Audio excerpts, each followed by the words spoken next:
नमस्कार दोस्तों, astro clinic में आपका स्वागत है। आज मैं आपके लिए एक कुंडली लेके आया हूँ जो बहुत ही विचित्र है। और अक्सर जब कोई एस्ट्रोलॉजर कोई चार्ट देखता है तो कई सारे ग्रह एक साथ होते हैं, तो समझने में, समझाने में, इंटरप्रेट करने में, एक्सप्लेन करने में या एनालाइज करने में दिक्कत होती है। तो मैंने इनको बोला कि आप अपनी डिटेल्स मुझे दीजिए और मैं आपका एनालिसिस करूँगा, क्योंकि कोई विचित्र कुंडली या डिफरेंट कुंडली आती है तो उसे देखने का मज़ा भी अलग ही होता है। दोस्तों, इनका जो जन्म हुआ ये 14 नवंबर 1982 को हुआ, सुबह 8:20 पालम यानी दिल्ली में। इनकी जो अगर हम इसको टोटल करेंगे जैसे 14 को, तो ये बन जाएगा 5। और 5 जो नंबर होता है ये होता है मरकरी का। यानी इनके अंदर एक इनहेरेंट गुण है।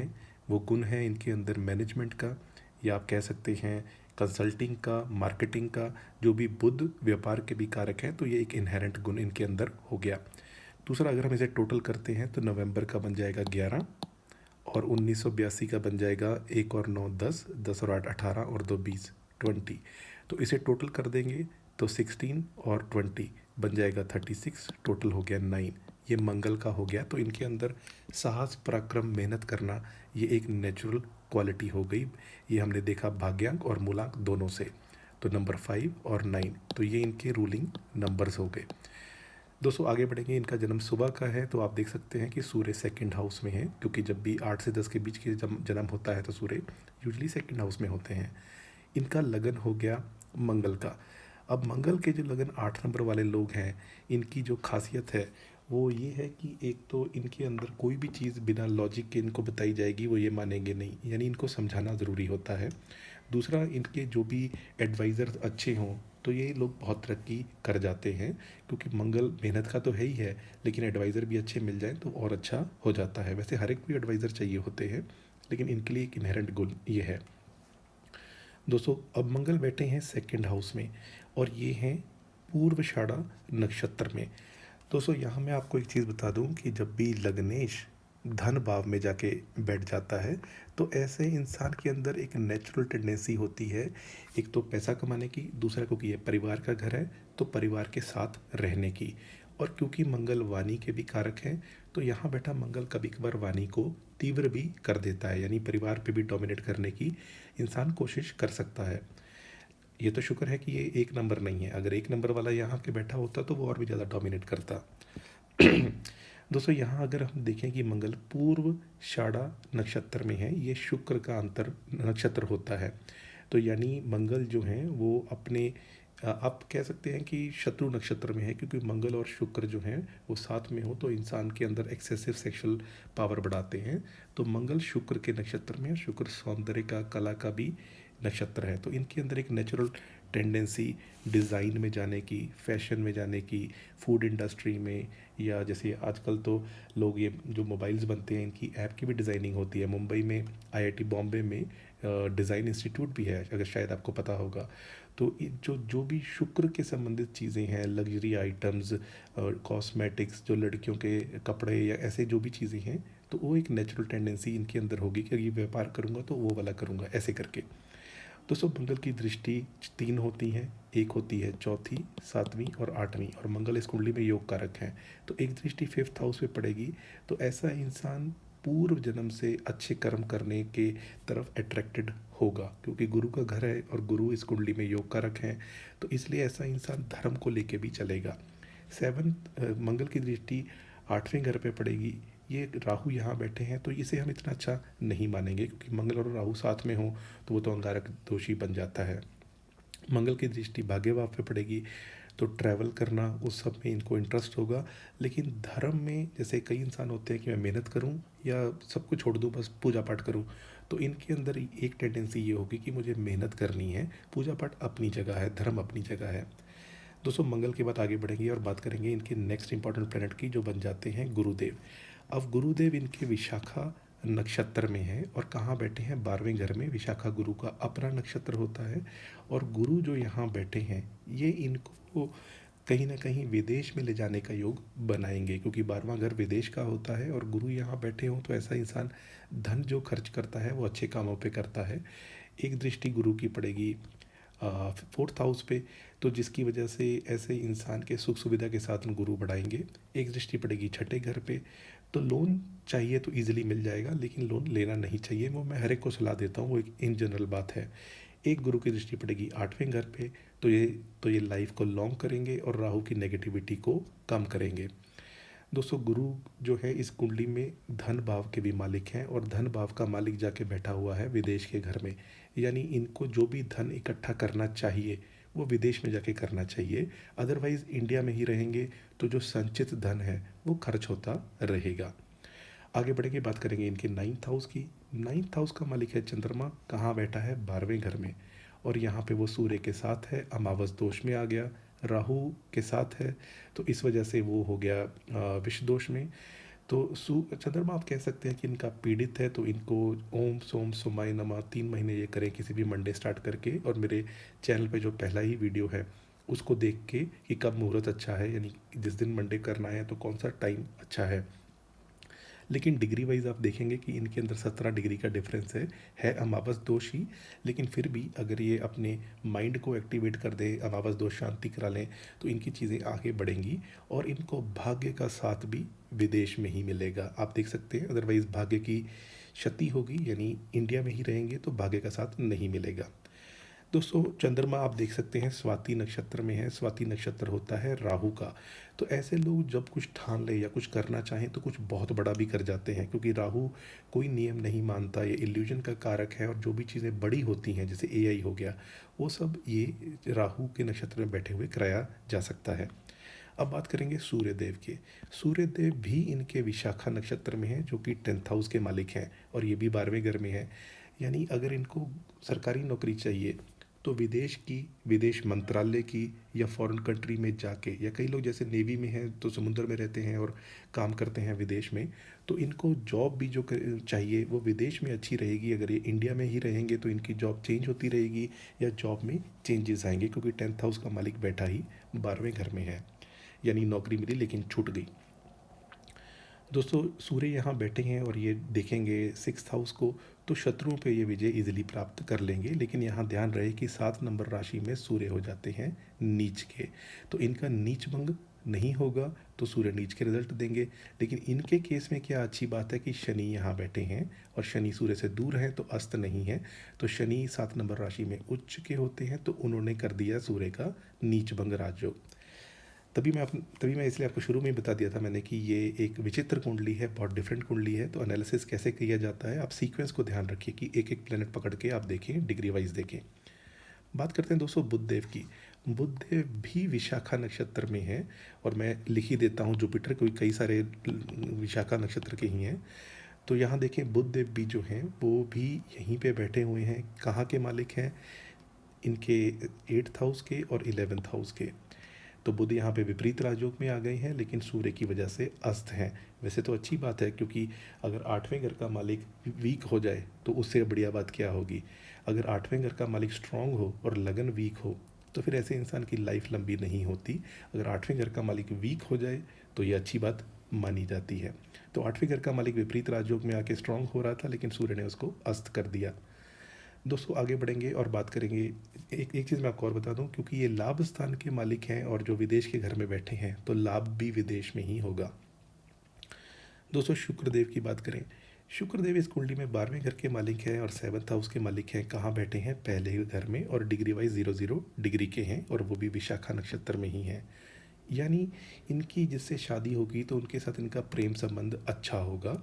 और क्योंकि अगर हम इनका चलित चार्ट देखें, तो मुझे क्योंकि ये बात याद आ गई, मैंने चलित चार्ट का फ़ोटो यहाँ नहीं लगाया हुआ, लेकिन मुझे बात याद आ गई तो मैं आपको ये भी बता देता हूँ। दोस्तों, चलित चार्ट में इनके क्या चेंज हो रहा है कि जो शुक्र हैं वो यहीं आके बैठ गए हैं अपने ही घर में। यानी अगर यहाँ बैठे थे तो वो भी अच्छा था, इनकी पर्सनैलिटी अच्छी कर रहे थे, और सप्तम स्थान के मालिक थे, तो ऐसा इंसान अपने प्रेमी को बहुत प्यार करेगा। और अगर 12वें घर में वो आ गए चलित चार्ट में, तो ऐसे इंसान की वाइफ या तो फॉरेन बॉर्न होगी, यानी दूर स्टेट की या दूसरे जगह की होगी, या वो फैशनेबल होगी, क्योंकि 7 नंबर राशि शुक्र की अपनी राशि है, और यहाँ ये आके 12th हाउस का जो शुक्र होता है वो एक तरीके का राजयोग बनाता है। यानी ऐसे इंसान का जो स्पाउस होगा वो फैशनेबल होगा, घूमने फिरने का शौकीन होगा, ब्रांडेड चीज़ों का शौक़ होगा, तो वो भी एक अच्छी ही बात समझी जा सकती है। दोस्तों यहाँ पे मैं आपको जो बता रहा था कि इसमें एक चेंज और है चलित में, वो ये कि शनि भी इनके 11th हाउस में आ जाते हैं। तो ये भी इनके लिए एक अच्छी स्थिति बनती है क्योंकि 11th हाउस का शनि बहुत अच्छे रिजल्ट देता है। चलिए अब आगे बढ़ेंगे और हम शुक्रदेव की बात कर रहे थे तो वो इनको मैंने आपको समझाया कि अच्छा रिजल्ट देंगे। शनिदेव की बात करें, शनिदेव चित्रा नक्षत्र में है। चित्रा नक्षत्र जो होता है ये होता है मंगल का, जो इनकी कुंडली के ही मालिक हैं और बैठे हैं 12th हाउस में, चलित में 11th हाउस में आ गए हैं, यानी 11th का भी रिजल्ट देंगे। शनिदेव इनको लाइफ में काफ़ी आगे ले जाएंगे, सुख सुविधा के साधन बढ़ाएंगे। 11th हाउस का शनि थोड़ा, क्योंकि यहाँ पे अगर शनि आता है चलित में तो एक दृष्टि यहाँ पड़ती है, तो संतान होने में देरी या संतान, जैसे मैरिज हो गई कई साल के बाद संतान हो, तो ऐसी स्थितियाँ बनती हैं, या संतान हो भी जाए तो उससे फिर फिजिकल मेंटल इमोशनल दूरी होती है, क्योंकि शनि की दृष्टि जहाँ भी पड़ेगी वो गड़बड़ करती है इस वजह से। दोस्तों अब बढ़ेंगे आगे और राहु की बात करेंगे। राहु आर्द्रा नक्षत्र में अपनी उच्च राशि में 8वें घर में बैठे हैं। ऐसा इंसान अगर एथिकल हैकिंग या जैसे कोई भी स्मगलिंग, ये तो खैर नेगेटिव प्रोफेशन हो गई, लेकिन एथिकल हैकिंग जैसे पॉजिटिव प्रोफेशंस हो गए, अगर इंसान इन चीज़ों में जाता है तो राहु आकस्मिक बहुत ज़बरदस्त रिजल्ट यानी पॉजिटिव बहुत बड़ा रिजल्ट दे सकते हैं, क्योंकि 8वें घर में राहु उच्च के हो गए हैं। ये घर है गुप्त चीज़ों का, जैसे सीबीआई हो गई या स्मगलिंग हो गई, जो भी गुप्त हिडन चीज़ें हैं जिसके बारे में किसी को पता नहीं है, जो हम कंप्यूटर से करते हैं, ग्राफिक्स बनाते हैं, जैसे कई लोग डिज़ाइन कंप्यूटर से बनाते हैं जो एकदम से अपने 3D एनिमेशंस हो गई, तो जो भी ऐसी डिज़ाइन की चीज़ें हैं राहु उसमें ज़बरदस्त सफलता दिलाते हैं। तो अगर ये अपना बिजनेस ऐसा चूज़ करें या नौकरी ऐसी चूज़ करें तो इनको अच्छा रिजल्ट मिलेगा। इनका केतु है मूला नक्षत्र में। मूला अब केतु अपना ही नक्षत्र होता है तो ये बहुत अच्छी बात है। केतु अपने नक्षत्र में होकर सेकंड हाउस में बैठा है अपने उच्च राशि में, और मंगल के साथ केतु वैसे भी अच्छा रिजल्ट देता है। केतु सिर्फ गुरु और मंगल के साथ अच्छा रिजल्ट देता है, ये आपको मैं खैर पहले भी बता चुका हूँ, लेकिन वैसे यहाँ बता देता हूँ कि केतु सिर्फ मंगल और गुरु के साथ अच्छा रिजल्ट देता है। तो ये इनके लिए बहुत अच्छी स्थिति बनेगी, यानी केतु धन आगमन के स्तोत्र बढ़ाएंगे। दोस्तों मोटा मोटा अगर हम इनकी कुंडली को समरी में समझना चाहें, वो ये लगन का मालिक धन के घर में बैठा है, अच्छी स्थिति है, बहुत ज़बरदस्त तो नहीं है, लेकिन फिर भी हम ये कहेंगे कि उनके मित्र की राशि है, फैमिली के घर में बैठा है, तो ऐसा इंसान फैमिली के साथ जुड़ के रहेगा, तो इसको ऐसी टेंडेंसी होगी। इनके 5th हाउस और 9th हाउस दोनों के मालिक 12वें घर में हैं। 12वां घर इनका काफ़ी ज़्यादा एक्टिवेटेड है। अगर 12वां घर किसी का भी इतना ज़्यादा एक्टिवेटेड हो तो उसे पहली चीज़ ये करनी चाहिए कि अपनी जो बर्थ प्लेस है उसको छोड़ के दूर चला जाए, तो उसकी ज़िंदगी में चीज़ें पॉजिटिव होती चली जाएंगी। अगली हम चीज़ यहाँ पे देखेंगे वो ये कि शनि इनकी कुंडली में 12वें घर में उच्च राशि में है, और जो इनका चलित में 11th हाउस में आ जाते हैं। ये दोनों ही स्थितियाँ बहुत अच्छी हैं शनि के लिए।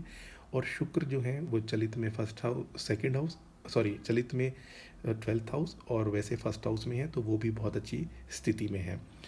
दोस्तों ऐसा भी हो सकता है कि ये अपनी वाइफ के थ्रू या अपने स्पाउस के थ्रू फॉरेन कंट्री जाएं, ऐसी भी स्थिति बन सकती है। अब हम इनके जाएंगे मून चार्ट पे। मून चार्ट के बाद हम नवांश पे आएंगे। दोस्तों मून चार्ट मोटा मोटा देखा जाता है कुछ चीज़ों के लिए, जिनमें से एक चीज़ है कि इंसान की साठ कब होगी, प्रेम विवाह कब होगा, उन चीज़ों के लिए तो हम इसको लाइट में ही देखेंगे। देखिए इनके 7 नंबर यहाँ पे राशि आई तुला राशि, क्योंकि चंद्रमा यहाँ बैठे हैं, तो मून चार्ट के हिसाब से इनका 7th हाउस का मालिक मंगल हो गया, जो जाके 3rd हाउस में बैठा है, यानी यहाँ से गिनने में 9th हाउस, यानी मैरिज के बाद भाग्य उदय होने का योग बनेगा। दूसरी चीज़ अगर हम देखें कि पहले घर में बहुत सारे ग्रह हैं। पहले घर का मालिक शुक्र है जो सेकंड हाउस में बैठा है। कालपुरुषी कुंडली में शुक्र का अपना घर होता है, तो यहाँ भी ये अच्छी स्थिति में शुक्र चलित में जो पीछे आ रहे थे तो मून चार्ट में भी पीछे आएंगे, तो वो भी एक अच्छी स्थिति बन जाती है। यहाँ बन जाते हैं 5th हाउस के मालिक शनि, जो पहले घर में बैठे हैं उच्च के, तो मून चार्ट इनका काफ़ी स्ट्रांग हो गया। और इनके भाग्य भाव में उच्च के राहु बैठे हैं, और इसका जो मालिक है बुध, वो जाके बैठा हुआ है पहले घर में, तो इनका मून चार्ट लगन चार्ट से ज़्यादा स्ट्रांग है। और क्योंकि ये 7 नंबर राशि है शुक्र की, तो इनके अंदर एक बोलने की कला, भावना, कला में या डिज़ाइनिंग में इनका एक नेचुरल इंटरेस्ट होगा, क्योंकि इनका मन का जो मालिक है वो तुला बन जाता है, और तुला वाले बहुत बैलेंस्ड भी होते हैं, यानी ज़िंदगी में चीज़ें जो करेंगे सोच समझ के करेंगे। दोस्तों हमने मोटा मोटा इसको समझा, अब हम आगे बढ़ेंगे और इनके नवांश को देखेंगे। नवांश जो है वो देखा जाता है जैसे किसी की अगर मैरिज होनी हो, भाग्य का साथ मिलेगा या नहीं मिलेगा, जैसे इन्होंने पूछना हो कि मैं फ़ॉरेन में चला जाऊँ, वहाँ क्या होगा, तो हम इस चीज़ों के लिए नवांश देखते हैं। यहाँ पे उदय जो राशि है वो है धनु, वो बैठी हुई है सेवन्थ में। एक अच्छी स्थिति हो गई क्योंकि अपने ही घर को देख रही है। और गुरु यहाँ बैठे हों तो वो लाभ स्थान को भी देखेंगे और मेहनत साहस पराक्रम यानी 11th और 3rd को भी देखेंगे। तो गुरु एक बहुत अच्छी कंडीशन में बैठे हुए हैं। भले ही इस घर के मालिक के साथ उनकी मित्रता नहीं है, लेकिन गुरु नैसर्गिक तौर पे शुभ ग्रह हैं। अब नवांश में यहाँ का मालिक जाके बैठा हुआ है अपने से 12वें पोजीशन में। ये बात अच्छी नहीं है क्योंकि अगर नवांश का मालिक स्ट्रांग नहीं होगा यानी 7th हाउस का, तो फिर इनकी स्पाउस के साथ फिजिकल मेंटल इमोशनल दूरी होने के चांस बन जाते हैं। भले ही कालपुरुष की कुंडली में बुध का ये अपना घर है, लेकिन 7th हाउस का मालिक अपने से चला गया 12वें में, तो ये अच्छी स्थिति नहीं है। ऊपर से शनि से दृष्ट हो गया। शनि जैसा मैंने आपको बताया विच्छेदात्मक ग्रह हैं, तो ये भाग्य का जब साथ मिलना होगा तो उसमें कुछ कमी शनि और बुध की वजह से ज़रूर होगी। दोस्तों यहाँ पे देखिए कि इनका जो शुक्र है वो विपरीत राजयोग में आ गया, तो वो जो लगन कुंडली में अच्छा था, चंद्र कुंडली में अच्छा था, वो यहाँ भी अच्छा है। तो ये कला का क्षेत्र, डिज़ाइनिंग या फूड इंडस्ट्री, कोई भी शुक्र संबंधित काम करेंगे तो वो तीनों जगह अच्छे हैं। यहाँ पे विपरीत राजयोग में, वहाँ पे लगन में, और उसके तो मालिक ही हैं खैर मून चार्ट के। अब यहाँ पे मंगल जो है ये आ गए हैं पंचम का मालिक नवम में, तो ये बहुत अच्छी स्थिति है। यानी भाग्य के घर में पूर्व पुण्य के किए हुए काम वो भाग्य पे साथ देंगे, और ये यहाँ पे अपने मित्र के घर में है। और इस घर का मालिक जाके बैठा हुआ है 7वें घर में, तो स्पाउस के साथ भी इनका कोई भाग्य का कनेक्शन जुड़ता है। राहु सेकंड हाउस में चंद्रमा के साथ हैं, ये हम न्यूट्रल मानेंगे क्योंकि यहाँ पे राहु अपनी राशि मानते हैं इसको। तो नवाब चौट में मोटा मोटा हमने ये देख लिया। दोस्तों आगे बढ़ने से पहले मैं आपको मून चार्ट की एक बात और बता दूं कि शनि अभी यहाँ पे घूम रहे हैं और अब ये यहाँ जाएंगे, तो इनके लिए शनि का भी जो पीरियड है वो बहुत अच्छा होगा। और अगर हम लगन चार्ट में देखें तो लगन चार्ट में शनि अभी यहाँ घूम रहे हैं तो 5th हाउस में आएंगे, तो शनि का गोचर इनके लिए अच्छा बना हुआ है क्योंकि शनि काफ़ी होते हैं इंपॉर्टेंट प्लैनेट। अब दोस्तों यहाँ पे हम देखेंगे इनकी महादशा। मोटा मोटा आप किसी को भी कुंडली दिखाएं तो जब भी लगन के मालिक की महादशा होगी तो वो बहुत अच्छी होगी। अब ये तो खैर 2091 में आएगी। इसके बाद आगे बढ़ेंगे। जब भी पंचम स्थान के मालिक की महादशा होगी वो भी इन जनरल अच्छी जाएगी, यानी कि गुरु की, तो ये इनकी जा चुकी है। और जब भी 9th हाउस के मालिक की आएगी महादशा वो भी अच्छी जाएगी, तो ये इनकी अब काफ़ी साल बाद आएगी। तो मोटा मोटा जो first 5th and 9th house की महादशा होती है वो अच्छी जाती है। अगर आपको अभी तक आप फॉलो कर रहे हैं यहाँ तक, तो मैंने आपको बताया कि शनि इनके लिए अच्छे हैं 12वें घर में और फिर 11th हाउस में है चलित में, तो उसी की ही इनकी अभी महादशा चल रही है। जैसा मैंने बताया मून चार्ट के हिसाब से शनि अच्छी पोजीशन में जा रहे हैं, यानी ये अपना माइंड साहस पराक्रम बढ़ा देंगे तो इनको अच्छा रिजल्ट मिलेगा। दोस्तों इसके बाद इनकी बुध की आएगी। बुध की महादशा इतनी अच्छी 8 नंबर वालों के लिए नहीं होती क्योंकि वो 8वें घर के ही मालिक बन जाते हैं, लेकिन फिर भी क्योंकि बुध विपरीत राजयोग में है और सूर्य से अस्त है तो उसको हम एवरेज टू गुड ही मानेंगे, यानी बुरी नहीं कह सकते। तो अभी इनकी शनि की महादशा चल रही है लगन कुंडली में उच्च के 12वें भाव में और विदेश ले जाने के कारक, और चलित चार्ट में 11th हाउस में। इसमें इनका जो फिलहाल अंतर चल रहा है वो है मंगल का। अब मंगल क्योंकि लगन कुंडली के ही मालिक हैं तो ये अच्छे पीरियड से गुजर रहे हैं। तो इस पीरियड में अगर हम इनका क्वेश्चन होता कि मैं विदेश जाना चाहता हूँ, अगर मान लीजिए क्वेश्चन होता, तो प्रत्यांतर दशा भी हम साथ में देखेंगे। तो प्रत्यांतर दशा में इनका बुध का पीरियड चल रहा है, तो यानी शनि में मंगल, मंगल में बुध, तो बुध का जो पीरियड चल रहा है वो 8वें घर के मालिक 12वें घर में बैठे हैं, तो इनकी समुद्र के थ्रू यात्रा हो जाने का सीन बन सकता है। यानी ये जाने की कोशिश करेंगे तो उसमें इनका प्रयास सफल हो सकता है, और शनि का जो परिवर्तन अभी चेंज होने जा रहा है वो इनके लिए सपोर्टिव बनेगा। वहीं दोस्तों इसके बाद इनकी केतु की आ जाएगा प्रत्यांतर, वो भी धनागमन के स्तोत्र बढ़ाएगा। फिर शुक्र का आएगा, वो तो अच्छा ही है। अगर ये मैरिड नहीं होते तो इस पीरियड में हम कह सकते थे कि मैरिज का योग बन सकता है क्योंकि सप्तम स्थान के मालिक की ही प्रत्यांतर दशा आ गई। दोस्तों अगर इसके बाद सूर्य का आएगा फिर चंद्रमा का आएगा, तो मोटा मोटा इनकी जो अंतरदशा है वो अच्छी ही चल रही है। अब मैं इनके जो क्वेश्चंस हैं वो ले लेता हूँ और यहाँ आपको दिखा रहा हूँ कि आज की डेट में यानी 8 तारीख को अगर हम बात करें, दिल्ली में ये रहते हैं, तो इनके हिसाब से प्लैनेट्स कहाँ पे हैं और इनकी राशि के हिसाब से प्लैनेट्स कहाँ पे हैं। दोस्तों इन्होंने मुझे बताया कि मैं अभी दिल्ली में रहता हूँ और ये जीआईएस इंजीनियर हैं। जहाँ तक मुझे लगता है जीआईएस यानी ज्योग्राफिक इंफॉर्मेशन समथिंग कुछ होगा जो डिज़ाइन इंजीनियरिंग की तरफ जाता है। इनकी ये शादीशुदा हैं और इन्होंने पहला क्वेश्चन पूछा है कि मेरी धन की स्थिति कैसी रहेगी। दोस्तों इनकी इनकी जो कुंडली के हिसाब से धन के मालिक बन जाते हैं गुरु, और वो 7वें घर में बैठे हैं तो बहुत अच्छी स्थिति में है। मई से लेके अक्टूबर तक गुरु आ जाएंगे 8वें घर में, तो वो अच्छी स्थिति नहीं रहेगी, क्योंकि जब धन का मालिक 8वें घर में जाता है तो एकदम से लॉस या एकदम से गेन का सीन बन सकता है। तो मई से लेके अक्टूबर तक इनको धन के मामले में थोड़ा सा केयरफुल रहना चाहिए। अगर हम बात करें इनके चंद्र कुंडली के हिसाब से, तो वहाँ पे मंगल बन जाते हैं और मंगल अभी यहाँ पे हैं और अगले महीने तो ये नीच के होके यहाँ चले जाएंगे। तो धन के मामले में थोड़ा सा इनको संभल के चलना चाहिए, यानी संचित धन को अननेसेसरी ना निकालें तो इनके लिए ज़्यादा अच्छा रहेगा। लेकिन गुरु की दृष्टि फिर भी हमेशा अच्छी होती है, तो मई से लेकर अक्टूबर तक गुरु यहाँ घूम रहे होंगे तो धन आता तो रहेगा। लेकिन एडवाइस यही है, क्यों? क्योंकि यहाँ पे इनकी कुंडली में राहु बैठे हैं, आप यहाँ देख सकते हैं। तो गुरु राहु के ऊपर से गोचर करेंगे तो सडन पैसा आ जाना या सडन लॉस, क्योंकि राहु के बारे में ये कहा जाता है कि ऊँट उठ के बैठेगा तो किस करवट बैठेगा पता नहीं। तो डेफिनेटली कोई नहीं कह सकता कि राहु क्या होगा। हालांकि आपको याद होगा कि राहु इनके आर्द्रा नक्षत्र में है, अपने ही नक्षत्र में है, तो बहुत स्ट्रांग है। तो इसलिए इनकी एकदम से चीज़ें बहुत अच्छी हो सकती हैं। दोस्तों आगे बढ़ेंगे और अब हम बात करेंगे, इन्होंने अगला क्वेश्चन पूछा कि मेरी हेल्थ कैसी रहेगी।